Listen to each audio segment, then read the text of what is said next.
Guys, this is a weird one that's in the shop today. It's a Babboe City Cargo Bike. And this company is it's a Dutch company, I believe. And they make these cargo bikes in a bunch of different variations. But this is the non-electric version. This is like the most basic cargo bike that this company makes. It's the boxed version, so it's got the wheelbarrow front, and there's different versions that have like different sides and stuff like that. There's one that has a canopy that goes over the wheelbarrow part. But anyway, just this is kind of an interesting bike. I've never ridden one of these bikes before, and I never really thought about them too much. And then we recently picked this one up for my sister, and she's got some kids. And I've been riding it around, and actually it's a really nice bike, and I'm sold. I really like it. So just a couple of things about the bike. So this is 6 years old. You can see it's still in really good shape. The frame is powder coated, so the rust resistance is really good. I really like that it has like the cover over the chain. My pants don't get dirty, and I really like that.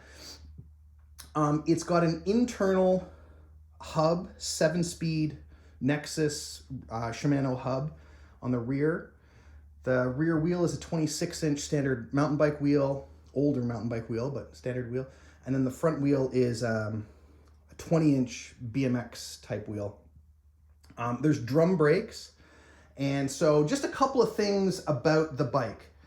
For one, okay, I love it. Right? I love it. It's just got cargo potential. You could carry a bunch of 2.4s, you could carry people, you could carry soil, groceries, whatever. So I love that part of it. It's more than 8 feet long. It's less than 9 feet. It's about 8.5 feet long. And it's just, you can tell my garage door is a 10-foot wide door, and it's almost as wide as the entire door. So it just takes up a lot of space. So, if you have it in your garage, be ready to have it occupy a lot of space. The other thing is it weighs about 70 pounds. And it's an awkward bike to move around. There's nothing really to grab onto at the front of the bike other than the front wheel. So, if you want to lift this into something, it's just difficult. It's hard, it's just not, there's no handles on it that make it easy to grab. The rear and front brakes are drum brakes, which are bulletproof. I mean, you could ride through any kind of weather and these things will work well, they'll work the same all the time. The downside to that is that they don't grab the same as like a nice hydraulic disc brake. So you do have to kind of give yourself some more time to slow down. They're solid, they're really tough and strong, but they do not slow down very quickly.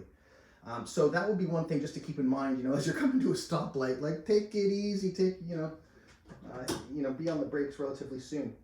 I really like this chain guard. I'm wearing shorts today, but when I am wearing longer pants, it's nice to have this, the chain protected, or my pants protected rather. This has got a built-in lock. The lock will only open if the key remains in it. So you cannot take this key out. And so, for me, this bike is sitting in my garage. I don't really need the lock on, but I cannot take the key out unless the lock is fully engaged. So that's a little bit of a kind of a pet peeve, I guess. But aside from that, the bike is very smooth. It has a lot of inertia. It's a 70-pound bike. So once you get rolling, it's very nice. It just wants to continue rolling. And I thought it would be a lot more flexible just because of the frame design. Like it looks like, it looks like it would be weak or floppy or something in the frame design. It's actually very stable. And underneath, you'll notice that there's like a whole lot of metal to brace the frame and keep it stiff. So it really does feel like you can put like a lot of weight in here and it will handle that weight, no problem, It rolls really nice. It gets up to speed very nice. Probably not the best bike for like climbing a mountain, but for, gradual hills and descents and kind of stuff around your area, this is a really, really useful bike. It's got a built-in headlamp, which cannot be controlled from the handlebars. You actually have to go up and turn the button on, which is no big deal.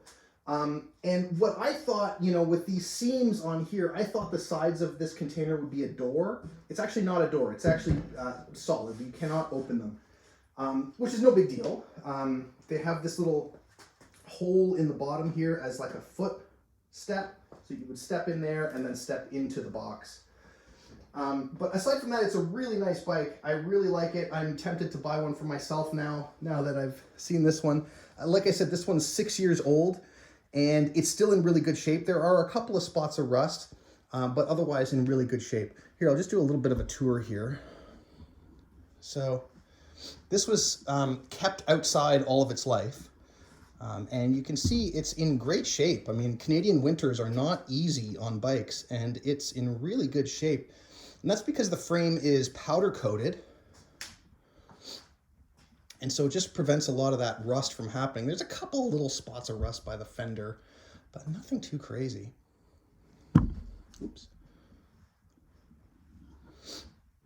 And most of the parts are pretty standard. What is not standard, which I'm just kind of realizing now, I wanted to change some of the cables so that my sister had new brake cables and gear cables. I like doing that kind of stuff. These cables are really long, and so you can't just use a regular brake or gear cable to reach all the way from here to the front wheel, or from here all the way down into the rear shifter. So you do have to special order the cables. So that's a little bit of a downside. Now they're easy to find. You can go on the Babboe website and they have the cables available, but it's just a little bit of a pain in the neck. That's the only thing. Now I don't imagine having to change the cables all the time, but this one, whenever I buy a bike, I just like changing the cables. That's just my thing. But aside from that, it's a really nice bike. If you are thinking about buying one, do it. I mean, they're worth it. I much prefer this design with the cargo in front than the elongated tail cargo bikes where the cargo is behind you. It just makes it harder to see and keep track of, right? So this is a really nice option. Even if you don't have kids, if you're just doing like gardening or beer runs or something, this is the bike to get. OMG. Anyway, hope this helps, and that's the Babboe City Cargo Bike.